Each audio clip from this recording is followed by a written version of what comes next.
Welcome, everybody, to another episode of Your Spiritual Journey. This is Dr. Bob Dove, and it's so good to have you with us today.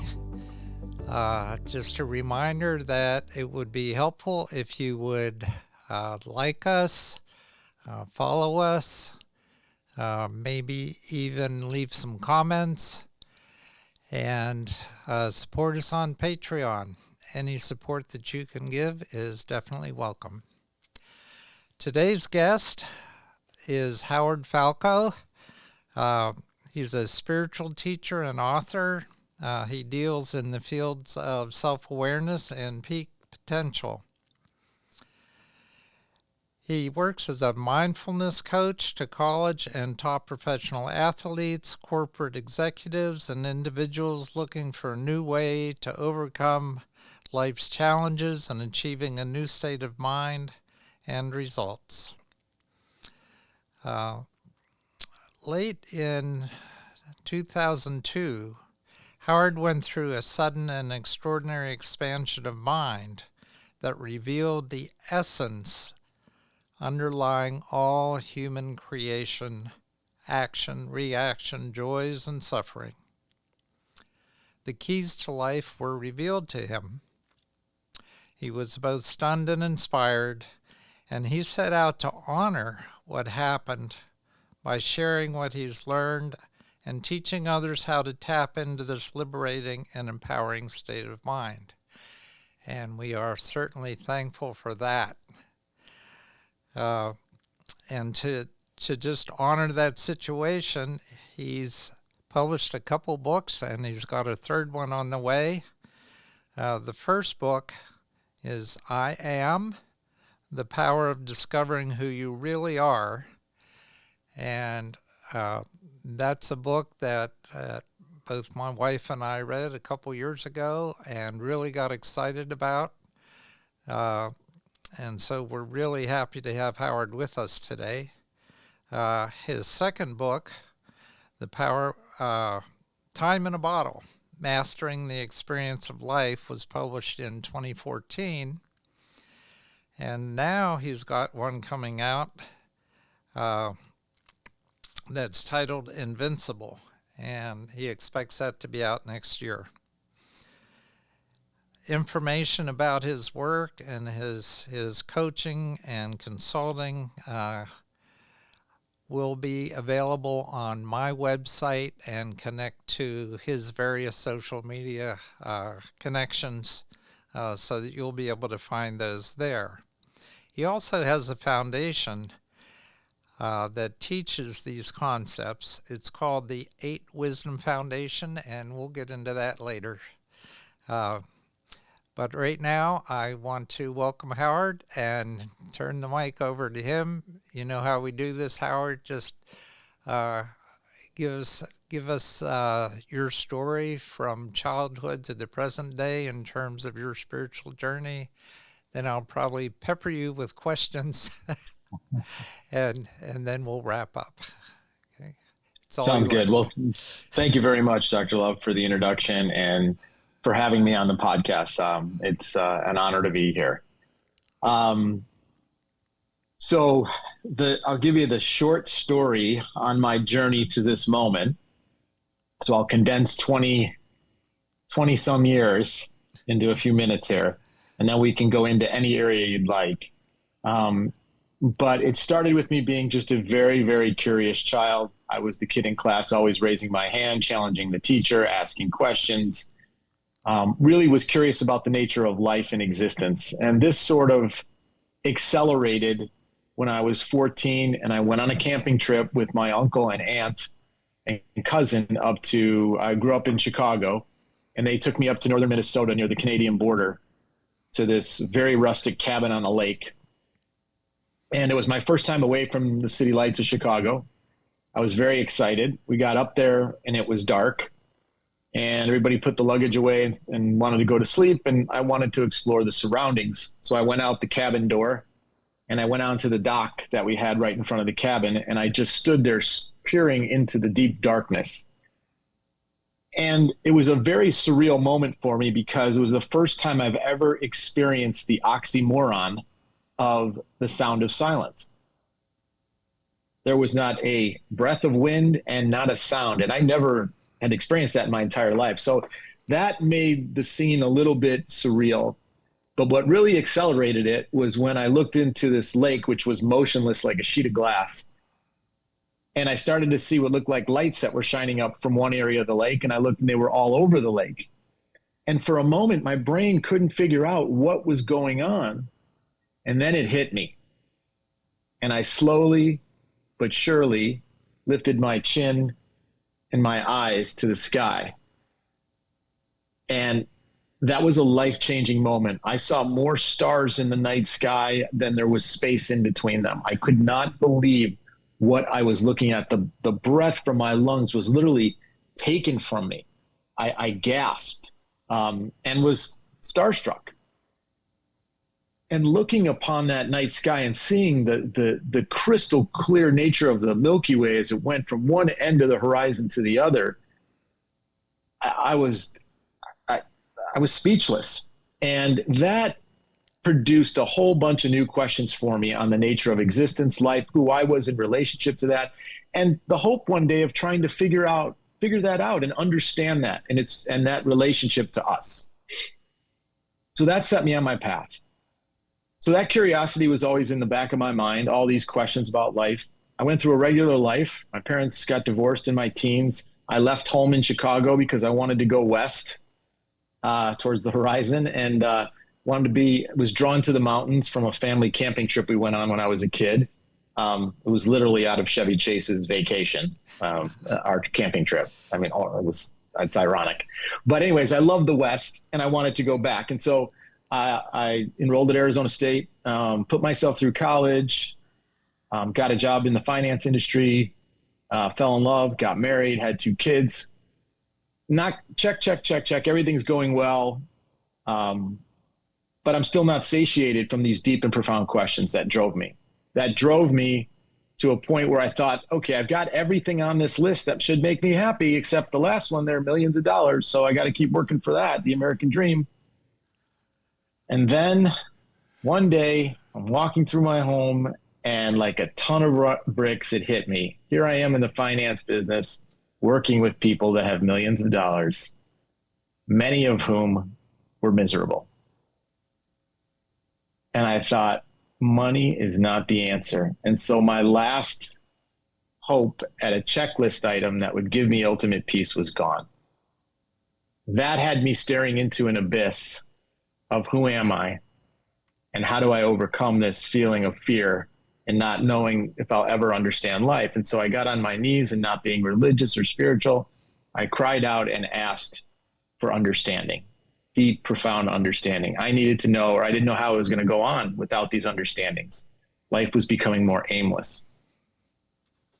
In that moment, I asked those questions and I let it go. I went back into my life. I put one foot in front of the other and went back into my life. And 2 weeks later, I was in a seminar I had read a book on the psychological nature of trading financial markets and how there's a connection there. And Mark Douglas was the man who had written the books, and he was giving the seminar. And he said something that shifted me in the seminar. He was explaining a trade, and he said, "Now you're creating the whole thing. You're creating the amount, the size, how long you're in, how long you're out. So you're creating it all." And all of a sudden, it hit me, Dr. Love, that I wasn't just doing this for financial markets. I was doing this for life. And all of a sudden, I realized the power over it all was not on something on the outside. It was on my perception and reaction, how I perceived and reacted to circumstances. That's where the power was. I was so excited. I didn't know how yet I was going to use this or tap into it, but I knew that I had stumbled upon an answer. I came out of there a different person.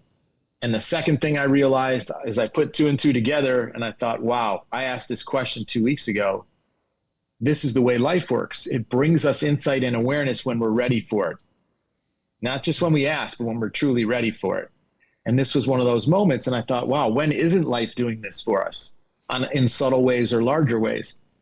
And then I got really excited because I thought, now I'm present and mindful enough to go into life and see the daily connection. And so I fired off a whole bunch of new questions. And then to wrap this up, 6 months later, I had the grand mal experience where it's really words stop when I try to explain this, but from 1 minute to the next, so much became known about life. I knew I was going to leave what I was doing in the finance industry and honor this new understanding and awareness on self-awareness for the rest of my life. And so that second grand experience of awakening is what produced the book I Am. And I've been out there teaching and speaking and coaching ever since. Okay. So let me back you up a bit, because Sure. almost all of us were raised in some spiritual atmosphere, some religious atmosphere. Our parents either went to a church or a temple or a mosque and inculcated some spiritual concepts within us. So what was your particular background, your parents' background as you grew up? So I grew up in Judaism light. I went to Hebrew school and learned how to read, write, and speak Hebrew, and then prepare for my bar mitzvah, which I didn't really understand at the time because I just wanted to go after school and play football or baseball. And then, I had to be carted off to Hebrew school after school. So that was a little frustrating for me because I didn't understand it. But the big moment for me was actually at my bar mitzvah. I was reading from the Torah, and I thought to myself, I was singing it. And I thought, this is so odd. 5 years of reading, writing, and speaking, but I don't understand the spiritual implication here of what it is that I'm reading, writing, or speaking, what the implication is, what the connection is to something greater than us, why we're honoring it with song and praise. And so that helped propel me and set me to keep my mind open to understand what God is, what that, and to keep an open mind about it. So I always challenged until something felt right in the deepest part of my soul. I didn't just listen to what somebody else said because maybe that's what they were told. So I kept it open. And, I say this with all humility. I feel like I have a great understanding now of what that all is, and the original spiritual intent in the Judaism, in the Christianity, in the Buddhism, in the Kabbalah, in the Catholicism. It's all there. It's just like the game of telephone. You tell somebody, Yeah. say they whisper it, they whisper it, and it just gets completely diluted by the time it gets 3 to 4 people down the line. Okay, so this sounds like you've got this figured out at this point. So back then you weren't sure what God was. What is your current concept of God? So I believe that word is the most sacred and the most individual word in existence. To each person, that word has a different meaning because of everybody's relationship with that word. So immediately when you use that word, and you talk to 10 people, you have 10 different experiences of what you're saying, all the way from the deeply religious to the atheist.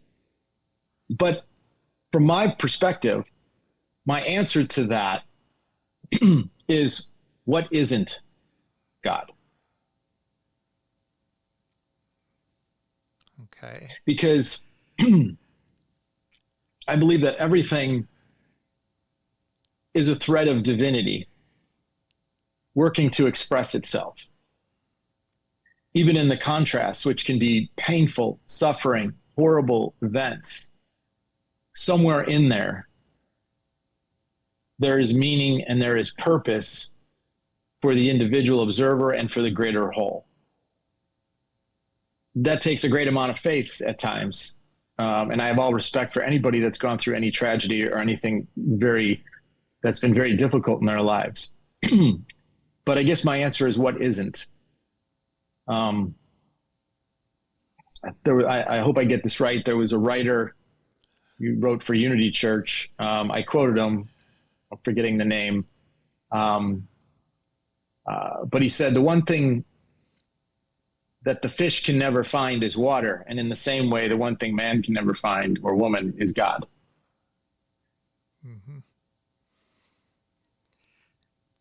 Yeah, my understanding of the sense that's come through ancient Hebrew is that there intentionally was not a word that you could speak that meant God, because God was not to be confined to a word.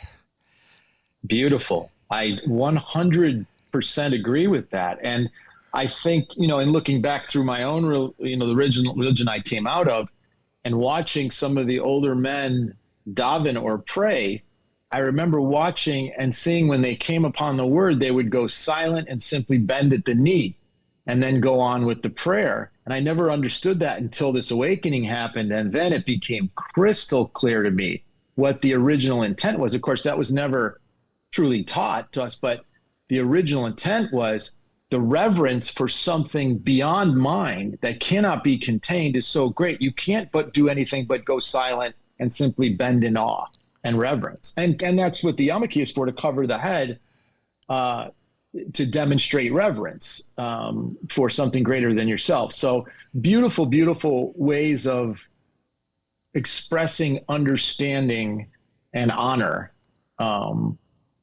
for something so, again, there's no words, so majestic, so beautiful. You run out of superlatives for what's breathed life into us. Right.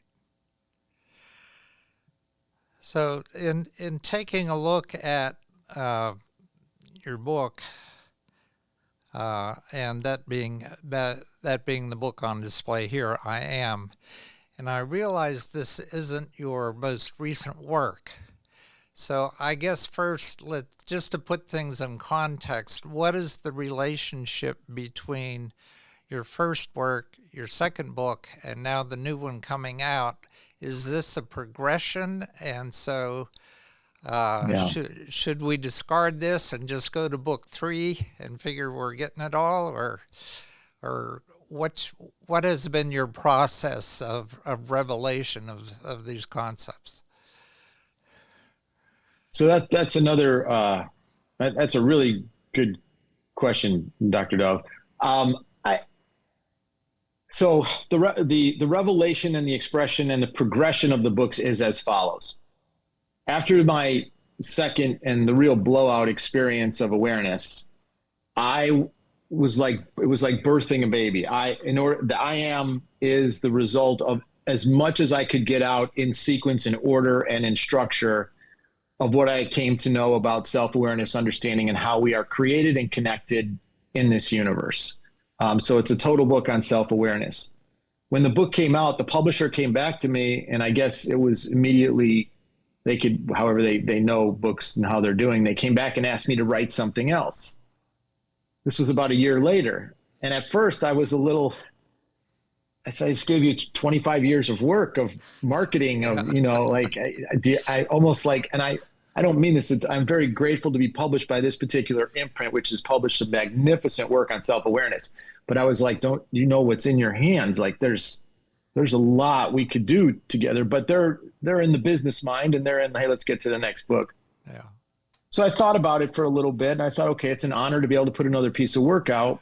What do I have? And there was a part in I Am that was edited out that I really liked on the nature of time and how it works in our life, and how to be more of a master of time in terms of creation, so that the gap between where you are and what you want, you can collapse that space of time quicker versus extending it and causing it to be longer, which can lead to suffering.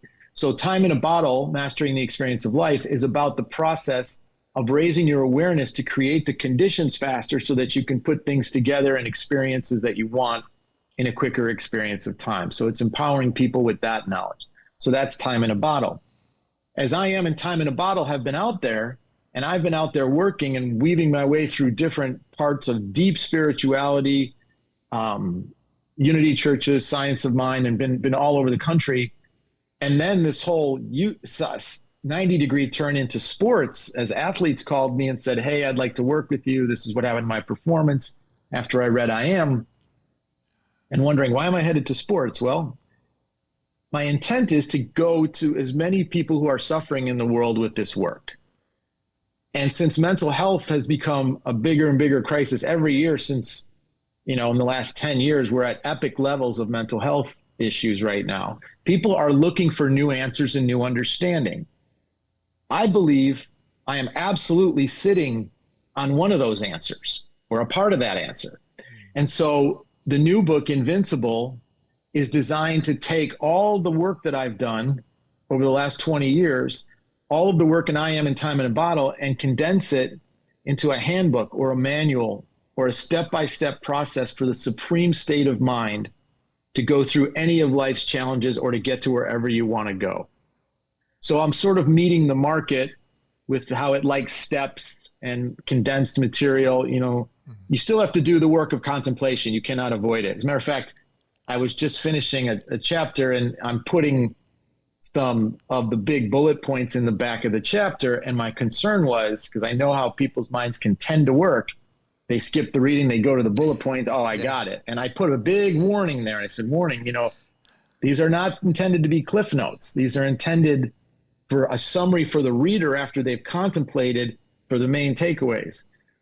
Be careful falling into the trap of thinking you're going to get this wisdom by just reading these bullet points. So I did everything I could as the author to do that in this new book. But anyway, so that's how Invincible is about. It's about condensing it for today's market. And then I hope to take that book everywhere: schools, organizations, people that are really looking to be empowered of mind in what have been challenging times mentally. Yeah. Okay. That comment that you would like to take this to schools brings me to your foundation and what that's all about. And I know it hasn't been around very long at this point, but thinking about that title, the 8 Wisdom Foundation, does that mean that there's 8 bullet points and you've got wisdom, or what's that about? So the 8 is not used as a number, it's used as a symbol. Okay. The symbol is for infinity. So it's the Infinite Wisdom Foundation, but it's cutely named the 8 Wisdom Foundation, but it's really a code for the Infinite Wisdom Foundation. And it's a foundation for the legacy of this work to carry it on. But the intent, while I'm still in physical form here for as many years as I'm graced with, is to be able to raise funds, to be able to market, increase the platform for this work, build a curriculum, go across the country to schools that are dealing with suicides and major health challenges, and implementing classes based on this work to help juniors and seniors before they graduate, whether they go to college or they don't go to college, to gain a greater understanding of who they are: self-development, self-awareness, and self-discovery. And I hope like Self-Discovery 101 becomes a mandatory class like reading, writing, English before they graduate, so they know how their minds work and how important it is in terms of being conscious of the way they think and feel and the impact that's going to have on the choices and the directions and the path of their life. And so my mission is to change as many lives as I possibly can who are open and willing and want this. Certainly not going to be proselytizing, but I will be out there delivering and offering this work, and the 8 Wisdom Foundation will be the anchor for that, and working to move that out across the country and hopefully the world. Okay. So I just want to remind the audience that we'll have some links to that, and in case there are people who have thoughts on that, or you are looking for input around these concepts. Yes? Anybody that is interested in what I'm doing and helping, being a part of it, connecting me to people that would be interested in receiving this work and bringing it into their organization or their school or wherever it is that they think it will help. And anybody that's looking to contribute monetarily and thinks that that's a good cause as a charitable philanthropic opportunity. I'm very grateful. So. Okay. Out of curiosity, of course, all my questions will come from curiosity, but sometimes when people have that sudden opening up and reception from the universe, and you obviously received some wisdom that you had been seeking and open to, and then they write what that experience and what that information download was all about. Some people feel that that's channeled information. Sometimes it's called automatic writing, like when you sit down to write, all the words just come to you, and you feel like the book has come through you. It hasn't come from you. You haven't written that book. You've just recorded it, and not for some being, but just from maybe a collective or, just universal knowledge, and there it is. So I was curious about your process in terms of how you wrote this, how long it took you to write it, whether you felt that it was just coming through you, or was it something that you sort of had to construct and put together from sort of a knowingness that this is what you needed to say? So I'll describe it the best way and the only way that I know that it happened to me. All those things are probably part of what happened, from channeling to automatic writing to receiving universal wisdom to opening up and clearing the vessel out so that it could flow through me. That was all probably part of it. But my side of the equation was a very eager, curious individual that did look into an abyss of fear and had to let go of any attachment to how this wisdom would change me. And when you're on the precipice of change, the ego is very protective and strong in blocking anything new, even if it's going to be liberating. But if it's unknown, the ego can fill that space with fear. And so that's why people stay in suffering. But my will was so strong, I didn't care what it meant, what this new wisdom went to my identity. I felt strong enough in my ability to stay connected, to be able to handle whatever this was and ultimately integrate it and not change. Now, after this happened, I will say, as I said the other day, I did have a moment where I thought, okay, do I shave my head, change my name, and put a robe on and go up on a mountain? That was never my interest. I loved my life. I was coaching club baseball at the time for my son, my daughter, great relationship with my wife. So I enjoyed those attachments. I never wanted to, and I thought I could do both. I thought I could take this and bring this in and have fun doing it in a mainstream way. But the way that it came in was I was putting these ideas together, like when that first one opened up in that seminar, wow, we're making this what it is. So how are we doing that? And I started to think more about that. And life's connecting to us based on what our questions are and what we're trying to create. Well, how's it connecting? Well, you've got to be really present and mindful to see it, because it comes at you all day long. And the more open you are, the more it rushes in through bumper stickers, license plates, subtext in movies, lyrics in songs, podcasts like this that enter your space, boom, and bring this type of information. This is all the universe working in direct relationship with your intent. And I felt such a love, an unconditional love from that. It made me feel better about my worth and who I am, to know that blanket was right around me all the time. And so that accelerated. And then when it hit the point where I realized, and I don't mean this from an ego sense, I mean this from a moment by moment sense, I realized my own perfection in the moment.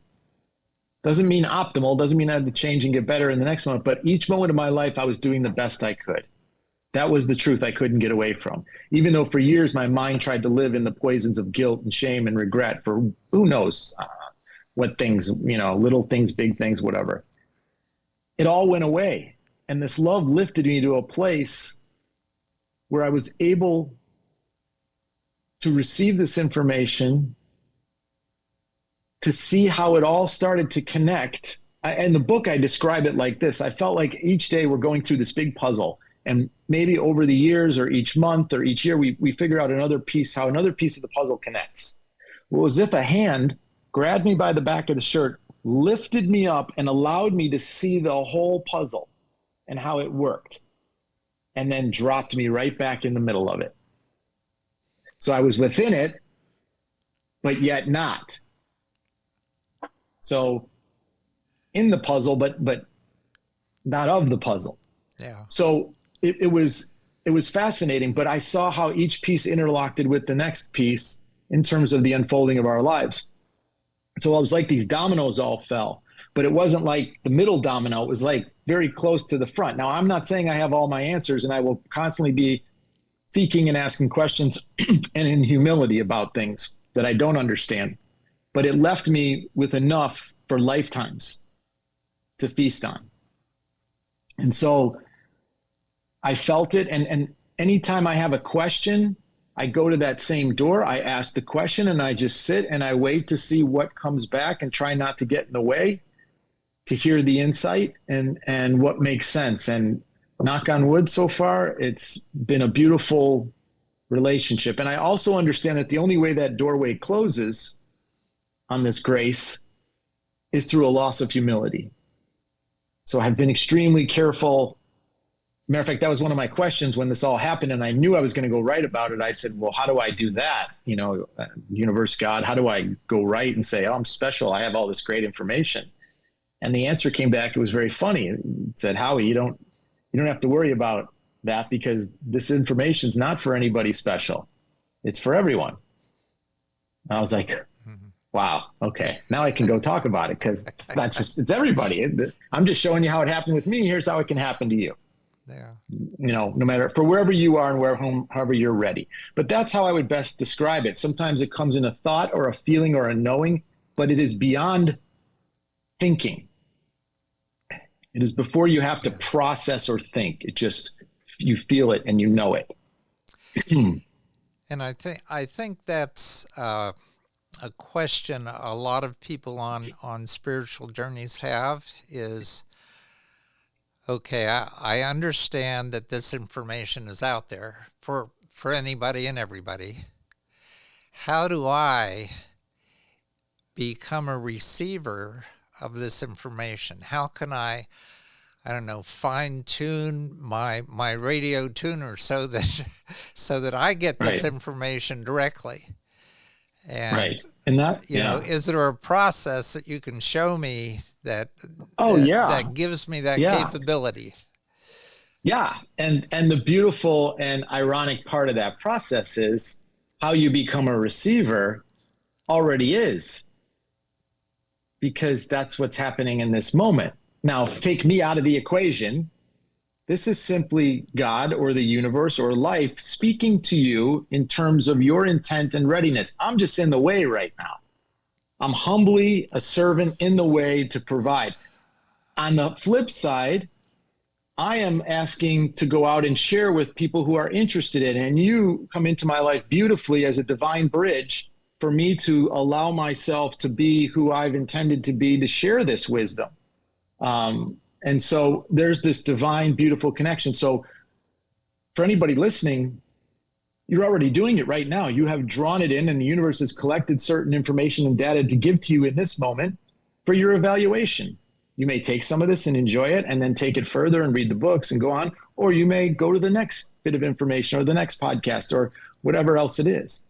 But you will continue to be fed as much as you can eat. Yeah. Yeah, so I guess that's how you do it. There's that old saying that once you've seen, you cannot unsee. It's there, and you can't unknow once you know. Right. Yeah. One-way door. There's one little caveat to that, because there have been many over the centuries that have been written about that have been fallen angels, those who received grace and insight and have fallen from grace. due to the inability to handle the power that comes with it, or the ego grabs it and uses it for power and control. And they have this great awareness and this ability to manipulate but they're using it for self-aggrandization, and they fall from grace. And there have been quite a few in the history of the written word and news of people that have done that. Yeah. So that's another side of life, which is, how do we create a boundary or a protection from those fallen angels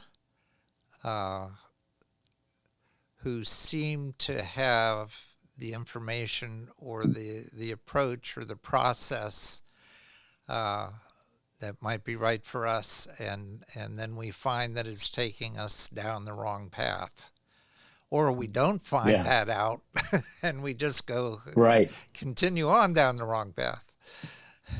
So that's a great question. I think there's several red flags that you could become more aware of. First of all, the more you trust your own discernment, no matter how powerful they seem or what they offer, always trust how you feel.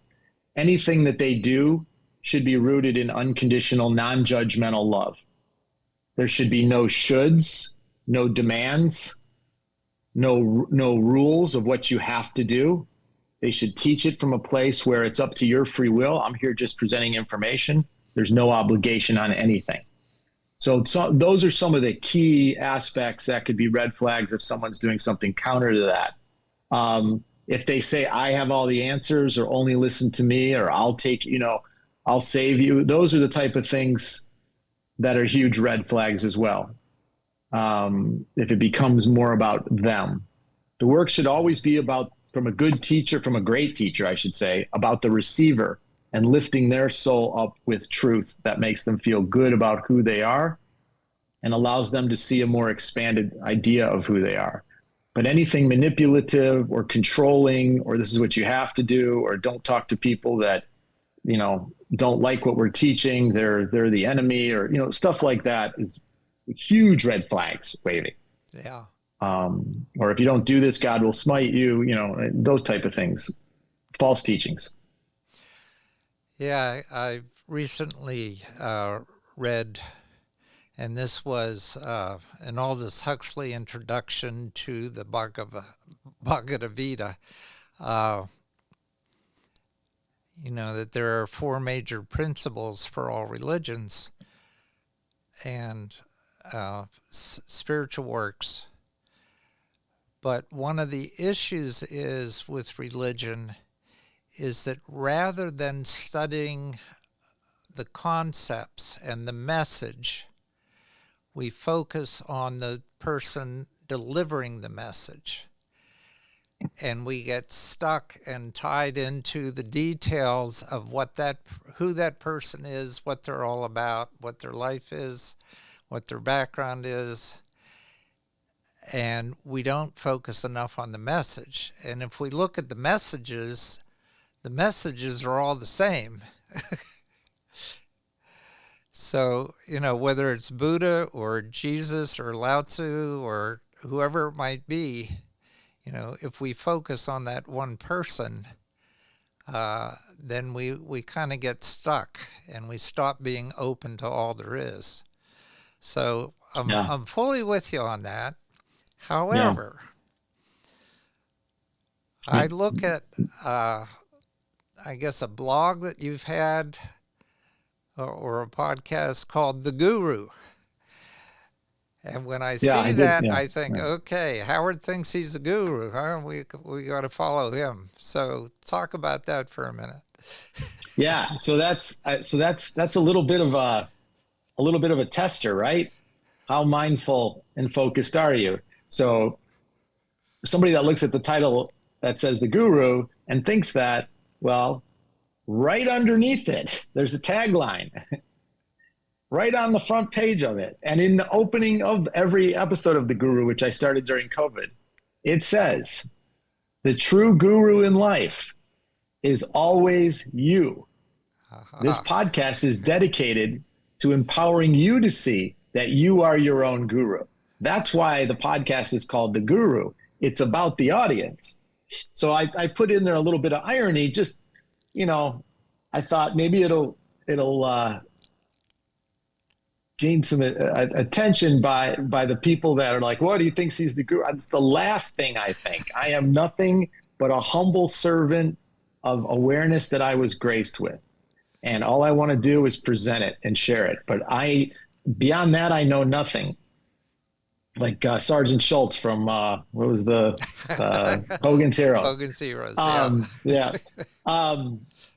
So that's what the podcast was, the idea of the podcast. And in the introduction, it said, this is a podcast about you and how you find your answers, empower yourself, because the true guru in life is always you. So the podcast covers a host of different subjects related to self-empowerment and self-awareness and how you can empower your life. It has zero to do with me, zero. So I talk about the ego. I have some sports stars on and how they got to the top in sports using mindfulness and mindset. I have talks on with experts on near-death experiences and what realm may be after this, physically or spiritually. I have talks about negativity and how to overcome it, the ego and how to be a master of it. It goes on and on. There's 18 episodes, so that's what that's all about. I am starting a new podcast with the new book. I'm going to change the name just to avoid any confusion. But so I walked I've right learned into your you have trap. to be very literal in this world. Yeah. Okay. So what is the title of the new podcast?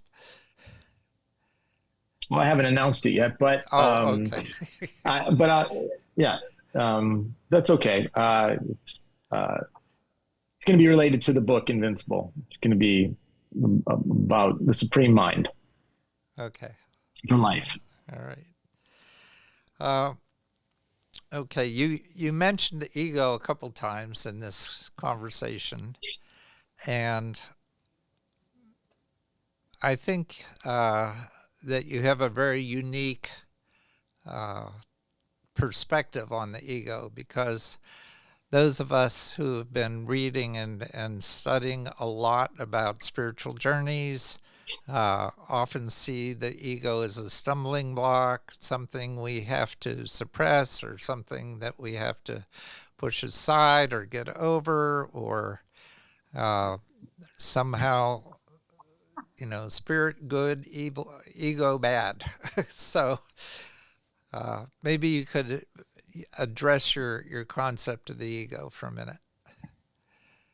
So the acronym I use for the ego is energy goes out. So basically the ego is a bridge. It is a bridge between what we believe is true about ourselves and reality. And its job is to defend and protect those beliefs and also to seek their validation in reality by creating them. So if someone challenges me, let's say, or anyone, or well, let's say me, someone says, you're not a good father. My ego is going to do nothing because it's not challenged at all. There's no alerts that go up. I'm so grounded in that truth. I understand that truth. No one could ever affect me by saying that. I just feel like, have a nice day, Yeah. I'm good. So my ego doesn't go into any alert mode. It's at perfect peace. But if someone honks at me on the freeway, like loudly for no reason, and is really irritating me, my ego might start to be like, okay, bud, what's going on here? Like, what, you're challenging me as a driver. I mean, I feel like I'm a really good driver, but if someone's honking at me, I don't know why, blood pressure might go up. The ego might try and reconcile that. Or people that are in relationships that are not secure, if somebody makes says a bad word to them or something, that their ego might get all upset and try to protect that idea that they are a good person in that relationship, and because they're insecure about it. They're not sure. The more insecure you are, the more work your ego has to do. People that have to put their names on everything and show you how their cars or their buildings or whatever it is that they have massive egos, because inside they feel so small and so little. The only way that they can reconcile that is to have their ego work to try and fix it all on the outside with all these big conflated material things to make them feel better. But ultimately, the truth has to surface. So the ego will take you on all sorts of areas to expose when it's challenged or it feels under threat.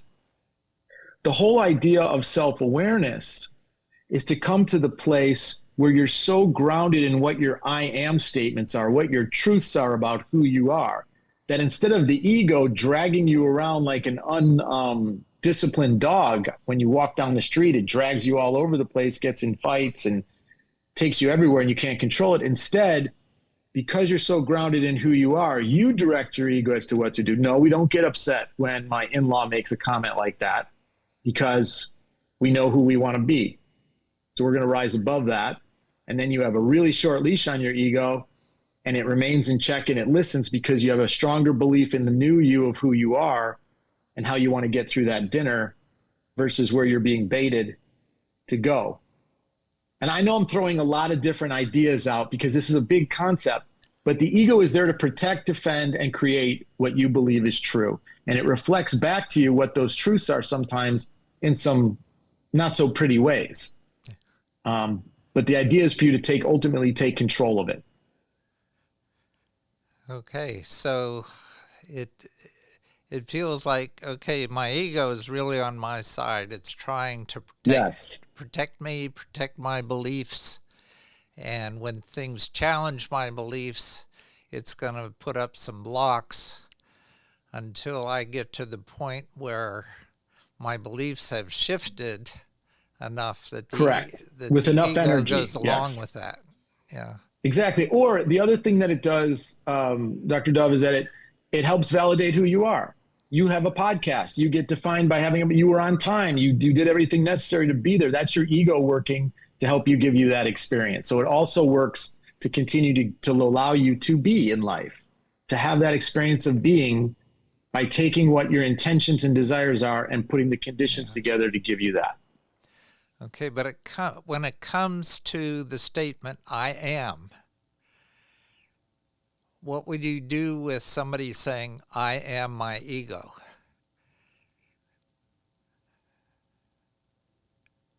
Well, it depends on what their intention is. And you're not your ego. Your ego is representing what you believe to be true in the process of creating. So who you are is much bigger and broader of an answer than I am my ego. The statements are more, I am a father, I am a husband, I am a kind soul, I am on the path to spiritual awakening. I am passionate about movies. There's a million different I am statements that make up who you are. Again, you're not your ego. Your ego works for you in helping you bridge mind to matter. Okay, so and I having could that make experience. a statement like, I am my beliefs, and then the ego is there to protect those beliefs for me. That's better. Yeah. Okay. Yeah. But who you are is, right now you're an incredible interviewer in this arena, having a conversation about self-awareness. You're an incredible, wise person who's been down the path of spirituality for years. You're an incredible teacher and coach and mentor. So yes, broad way to say it is, I am my truth would be what you really are. Again, this is very subtle because what you believe sometimes is not what your truth is. And it's a very subtle thing to understand. You can say, I could say I'm a great basketball player, but my real feeling is I stink, Yeah. So it's very subtle. The path of self-awareness really, you have to be very vulnerable to dig into how you really feel in order to begin to change it. Good thing you said that. It's so nuclear. Yeah, because if we had just summarized the book, no one would have to read it. but it's those nuanced thinking, that those nuanced thoughts and details that they're going to get out of the book. So, yeah, there's no more powerful statement than I am. That is the basis of all creation. Yeah. So it's those statements that define who you are. Right. Not the beliefs, not the thinking who I might be, not the ego. The ego is only reacting to who you thought you've been.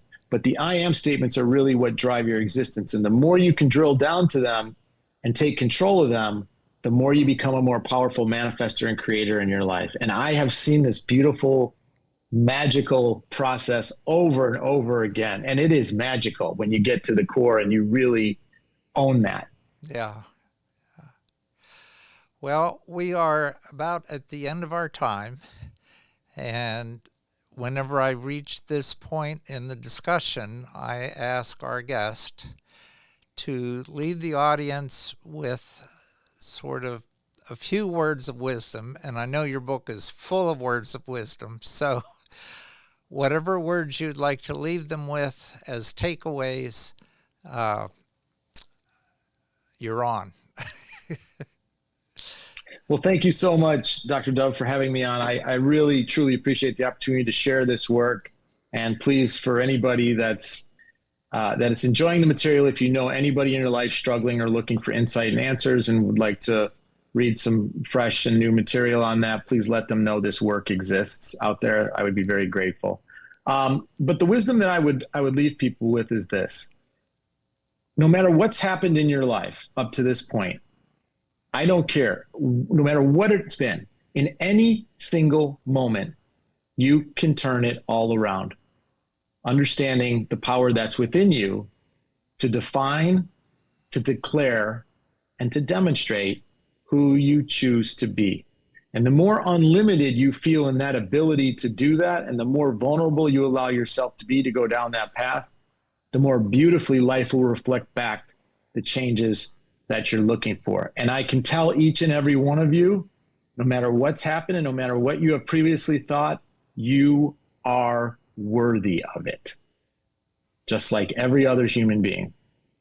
But it's your path to find that worthiness and to embrace that love as you go forward. And that is my hope and my wish for you. Okay, you got that, audience?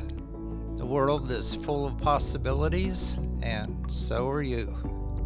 So until next time, this has been your spiritual journey.